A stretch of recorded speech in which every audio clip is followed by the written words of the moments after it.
وعلیکم السلام ورحمۃ اللہ وبرکاتہ۔ اللہ رب العالمین مسلمانوں کو اسلامی تعلیمات پر عمل پیرا ہونے کی توفیق عطا فرمائے۔ سوال واقعتاً بڑا ہی افسوسناک ہے، اور وہ یہ کہ جو کوئی حج پر جانے والا ہوتا ہے وہ بڑی پارٹی کرتا ہے، پھول اور گجرے سے اس کو سجایا جاتا ہے اور اس کے لیے طرح طرح کی پارٹیاں کی جاتی ہیں اور اجتماعی دعا کی جاتی ہے، اور اتنا ہی پر بس نہیں بلکہ دیگر لوگ اعزاء اور اقارب یہ سب کے سب دعوتیں کرتے ہیں، پھول اور مالا چڑھاتے ہیں، اور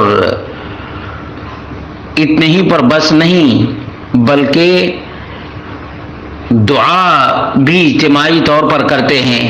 تو کیا یہ چیز درست ہے؟ اس کا جواب یہ ہے کہ قرآن و سنت کی روشنی میں یہ ریاکاری اور دکھاوا ہے، ریاکاری اور دکھاوا ہے، اور شور مچانا ہے کہ دیکھو ہم حج کرنے کے لیے جا رہے ہیں۔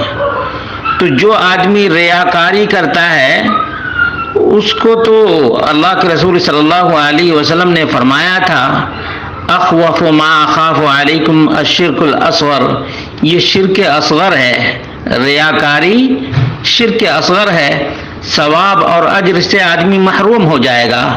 اسی طرح سے پوری سیلفی لی جاتی ہے، اور جب روانگی کا وقت ہوتا ہے تو بعض علاقوں میں ڈھول اور طبلے کے ساتھ روانہ کیا جاتا ہے۔ یہ وہ کام ہیں جو شرعی نقطۂ نظر سے بالکل ہی غلط ہیں، بالکل ہی غلط ہیں۔ جو آدمی جتنی ہی آہستگی سے اپنے گناہوں کی معافی کے لیے حج پر روانہ ہو جائے اتنا ہی اس کے لیے بہتر ہے، اتنا ہی اس کے لیے بہتر ہے، اور ریاکاری سے خالی ہے۔ یہ تو پورا کا پورا ریاکاری پر مبنی ہے، اور یہ پھول مالے چڑھانا تو اسلام میں کبھی نہ تھا اور نہ ہے، عربوں میں آج بھی یہ چیز نہیں ہے، تو پھر نبی اکرم صلی اللہ علیہ وسلم کے زمانے میں تو بالکل ہی نہیں۔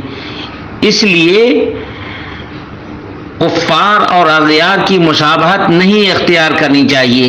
نبی مکرم صلی اللہ علیہ وسلم نے فرمایا، من تشبہ بقوم فہو منہم، جس نے بھی کسی بھی قوم کی مشابہت اختیار کی وہ انہی میں سے ہے۔ یہ ابو داؤد کی روایت ہے۔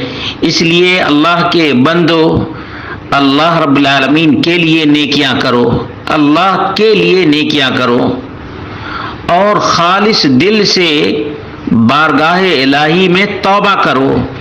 یہ پھول، یہ مالا، یہ گجرا، یہ اغیار کا طریقہ ہے، یہ مسلمانوں کا طریقہ نہیں ہے۔ اس لیے اسلامی تعلیمات کے مطابق حج کرنا چاہیے۔ نبی مکرم صلی اللہ علیہ وسلم نے فرمایا، خذوا عنی مناسککم،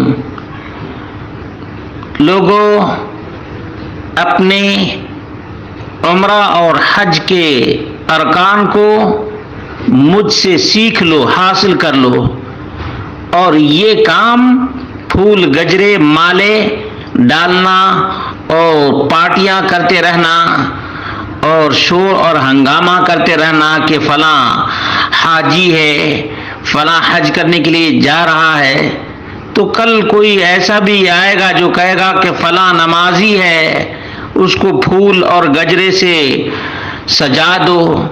یہ ریاکاری کے پورے طریقے ہیں، دکھاوا کے پورے طریقے ہیں، اور خلوص سے بالکل ہی خالی نظر آتا ہے۔